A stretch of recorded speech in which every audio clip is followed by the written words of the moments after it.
Chers auditeurs, auditrices, amis les ondes, la paix et la grâce de Dieu soient avec vous tous. Aujourd'hui, c'est avec le même amour, le même plaisir que je rentre chez vous avec une nouvelle vidéo, toujours sur notre grand sujet, l'amour de Dieu. Et aujourd'hui, nous allons partager ensemble le sous-point qui est l'amour sur la loi et les prophètes. L'amour sur la loi et les prophètes, c'est ici. Vous m'avez parlé de l'amour agapé de Dieu, l'amour fraternel, l'amour du prochain, l'amour éros. Qu'est-ce que vous apportez avec l'amour sur la loi et les prophètes? Avant tout, mes bien-aimés, je vais vous poser une petite question. Vous dire, qu'est-ce qu'un prophète? Un prophète est une personne inspirée par la divinité de Dieu qui prédit l'avenir et révéler des vérités cachées. Ah oui, c'est ça un prophète.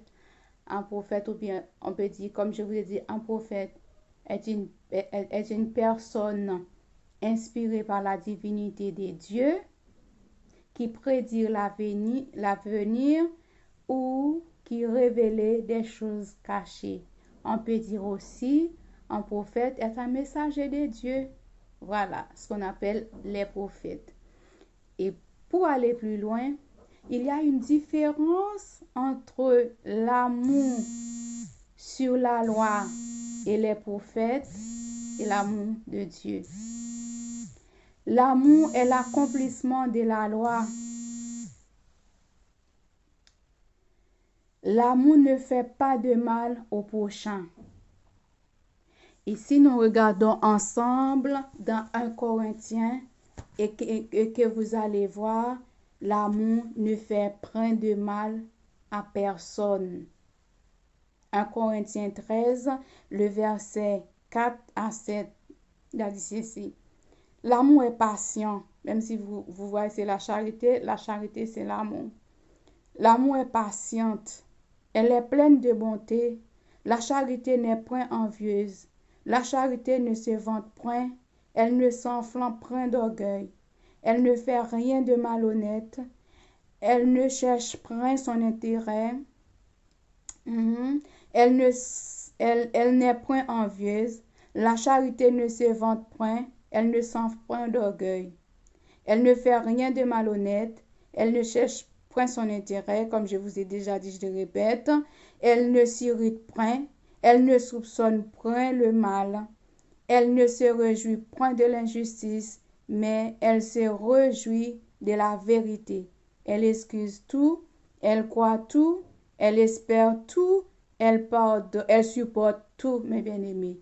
C'est cet amour-là que Dieu nous a prescrit, un amour qui ne fait point de mal à son prochain, un amour qui ne s'en point d'orgueil, un amour qui ne cherche point son intérêt, au lieu de chercher son propre intérêt, excusez-moi, considérer ceux et seuls des autres, mes bien-aimés. C'est cet amour-là que Dieu nous a demandé, qui ne fait point de mal. Cet amour-là, c'est l'accomplissement de la loi.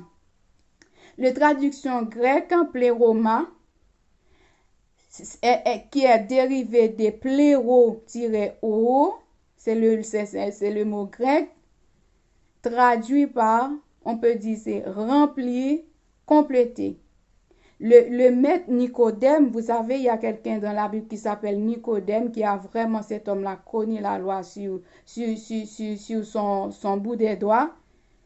Demandez à Jésus, aller vers Jésus au milieu de la nuit pour poser une question à Jésus, parce qu'il y a des choses qui restent mystères, qui se cachent, que les hommes ne peuvent pas comprendre si ce n'est pas l'Esprit de Dieu qui vous a convaincu. Il a demandé à Jésus, quel est le plus grand de ces commandements de la loi?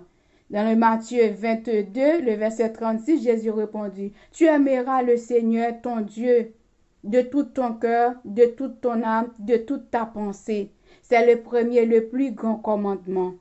Et si vous allez plus loin dans Matthieu 22, le verset 37 à 38, il a dit, et voici le second qui est semblable, tu aimeras ton prochain comme toi-même. Ces deux commandements dépendent toute la loi et les prophètes, mes bien-aimés.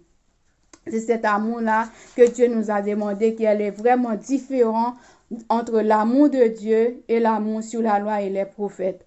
Dans Matthieu 22, chapitre 29 à 40, il nous a expliqué, et pourtant dans l'Ancien Testament, il nous a dit l'amour est patient, il ne s'en point d'orgueil, franchement, elle croit tout, elle espère tout, elle pardonne tout. Et pourtant dans l'Ancien Testament, ce n'était pas comme ça. Dans l'Ancien Testament, si vous regardez, c'était œil pour œil, dent pour dent. Ça a été œil pour œil, dent pour dent. Si vous lisez Exode 21, le verset 23 à 25, mais si malheur arrive, tu payeras vie pour vie, œil pour œil, dent pour dent, main pour main, pied pour pied, blessure pour blessure, blessure pour blessure, brûlure pour brûlure. C'est comme ça c'était sur la loi et les prophètes. Et si vous lisez Lévitique aussi, en 24, verset 19, il vous a expliqué, si un homme a battu quelqu'un, si un homme a touché ou a frappé quelqu'un, il sera puni de mort. Aujourd'hui, il y a des gens qui se battent entre les autres pour rien du tout. Mais dans le temps ancien, il vous a lapidé et il sera vous mis à mort, mes bien-aimés. Mais aujourd'hui, nous sommes sous la grâce. Dieu nous a fait grâce. On peut s'entendre ensemble, mes bien-aimés. Et si vous lisez Deutéronome 19, verset 21 aussi, il nous a dit, je mettrai la loi à l'intérieur d'eux. Je mettrai ma loi à l'intérieur d'eux. Je l'écrirai dans leur cœur. Je serai leur Dieu et ils seront mon peuple. Avait dit, quand Jésus est venu, il a bougé la ligne. Il a bougé la ligne. Au lieu de œil pour œil, dent pour dent, il a mis sa loi dans notre cœur. Il nous a fait, nous aimons les uns les autres. Voilà, on n'a rien de mal à faire à notre prochain. Au contraire, s'il nous a fait quelque chose de mal, on prie pour lui, on demande pardon à Dieu pour lui, tel que Jésus a dit, et Dieu pardonne-leur, ils ne savent pas ce qu'ils font. Ben, c'est cette loi-là, excusez-moi, que Dieu a mis dans notre cœur, mes bien-aimés. Il a dit, c'est mon esprit que je mettrai en vous. Ainsi, je vous ferai suivre les prescriptions, garder et respecter les règles. Dieu a mis sa loi dans notre cœur, mes bien-aimés. C'est pour ça nous aimons les uns les autres et nous ne devons pas rester œil pour œil. Les gens, ils m'ont fait du mal, moi aussi je vais faire du mal. Non. Dans la loi de Christ, il n'y a pas tout cela, mes bien-aimés. Il faut qu'on change, notre mentalité doit changer. Et si nous attachons à cet amour-là que Dieu nous a donné, il n'y aura pas tout ce mal-là dans le monde. Vous savez comment les gens souffrent? Les gens sont souffert à cause de la souffrance de toutes les choses, de tous les mal qu'il y en a. C'est parce que cet amour-là n'a pas trouvé sa place au milieu de nous. Et si cet amour-là a trouvé sa place au milieu de nous, il n'y aura pas tout ce mal-là, mes bien-aimés. Je vous prescris cet amour-là qui est Jésus de Nazareth. Vous qui ne connaissez pas Dieu, il a ouvert deux bras, il vous attend, mes bien-aimés. Acceptez Jésus, il vous sauvera, il vous donnera la vie éternelle. Et l'amour que l'on entend ici, ça s'appelle l'amour agapé. C'est amour qui nous a demandé d'aimer les autres. Et cet amour que je vous dis, c'est un amour inconditionnel, un amour divin, mutuel. Et cet amour-là, c'est un amour qui est incomparable, il est différent de tous les autres amours. C'est lui qui a déterminé l'acte, mes bien-aimés. Il a déterminé l'acte. L'importance dans une vie chrétienne n'est pas de donner l'amour à quelqu'un, mais c'est soi-même que vous êtes l'amour de Dieu. Parce que vous portez ce trésor en vous. C'est lui qui devenait une alarme dans votre vie, qui vous aidera de ne pas faire du mal à vos semblables, mes bien-aimés, de regarder les gens tels qu'ils sont, de regarder les créatures de Dieu, les enfants de Dieu tels qu'ils sont, et qu'on ne voit pas comme des arbres qui marchent. Si vous voyez les gens comme des arbres qui marchent, vous allez faire des choses bizarres, vous allez faire des mal à la personne, parce que Dieu nous a donné le pouvoir sur des arbres. On peut faire tout ce qu'on veut. Mais la vie de l'homme, c'est pas à nous, mes bien-aimés. Dieu, quand on fait des mal à quelqu'un, Dieu nous demandera compte, parce que nous n'avons pas le droit. C'est lui le créateur, mes bien-aimés. Nous devons respecter cet amour et vous allez trouver cet amour-là en acceptant Jésus comme son sauveur et Seigneur, mes bien-aimés. Dans ces deux commandements qui parlent de l'amour de Dieu envers les autres, les uns envers les autres, elles dépendent de toute la loi et les prophètes. En pratiquant cet amour, la loi peut être connue comme un vase vide. Un ensemble de règles doit être rempli. Dans l'Ancien Testament, les Israélites ont reçu des vases vides et Dieu les invite à remplir ces vases en adhérant à Jésus comme Sauveur et Seigneur, mes bien-aimés. Si vous avez un vase à la main, le vase c'est vous-même. Et si vous n'avez pas cet esprit-là, cet amour-là dans votre cœur, mes bien-aimés, laisse-moi vous dire, votre vase sera vide. Et quand il sera vide, vous allez faire n'importe quoi et vous allez un esprit, voilà, un esprit mauvais qui va vous dire de faire ça, de faire ça, de faire ça, qui n'est pas agréable, mes bien-aimés. Je vous invite à accepter c'est Jésus comme Sauveur. Que cette lumière pénètre en vous, mes bien-aimés. Que cette lumière rentre chez vous, mes bien-aimés, pour faire des choses extraordinaires.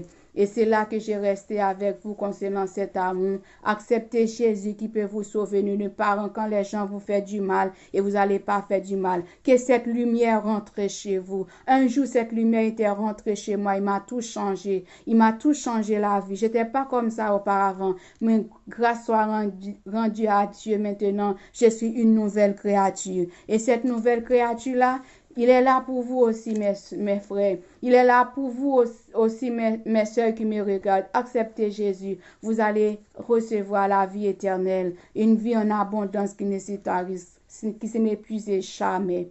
Et je vais chanter un chant qui vient sur mon cœur pendant que je parlais avec vous. Et vous allez recevoir cette lumière-là au nom de Jésus.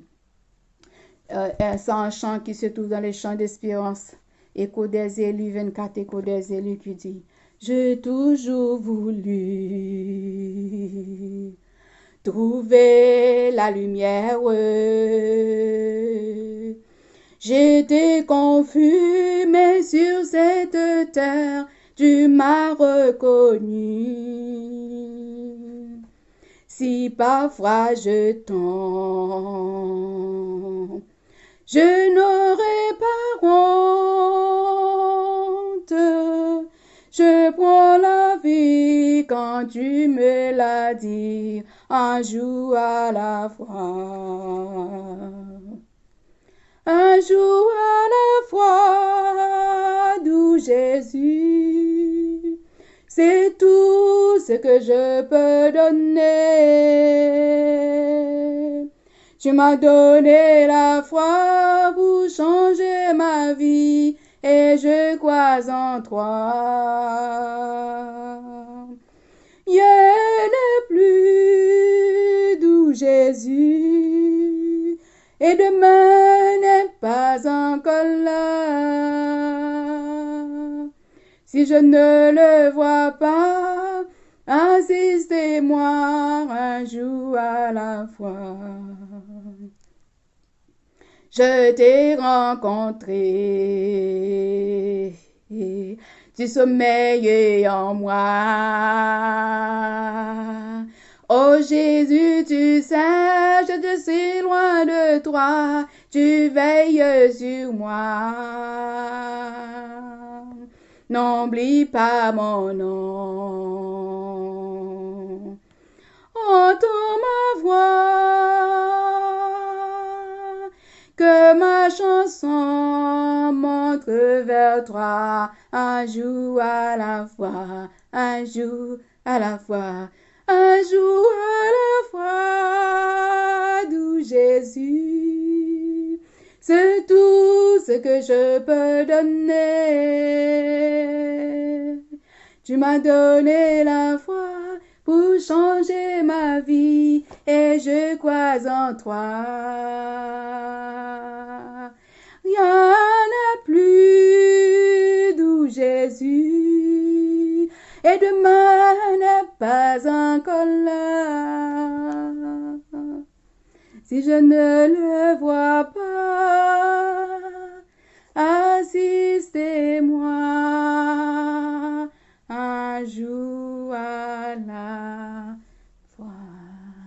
Soyez bénis, mes bien-aimés, que cette lumière rentre chez vous pour changer votre cœur. Vous voyez, malgré on est si loin de Dieu, mais Dieu veille sur nous.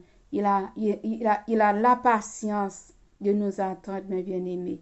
Et vous qui me regardez, je vous invite à partager, commenter, liker, surtout abonner avec ma chaîne YouTube La Parole Vivante. Et comme ça, vous n'allez pas rater les vidéos que je vais mettre en ligne. Et je vous dis à la prochaine pour dernier point sur l'amour et sur l'amour pour le service de Dieu. Soyez tous bénis, mes bien-aimés. À la prochaine. N'oubliez pas, Dieu vous aime. Au revoir.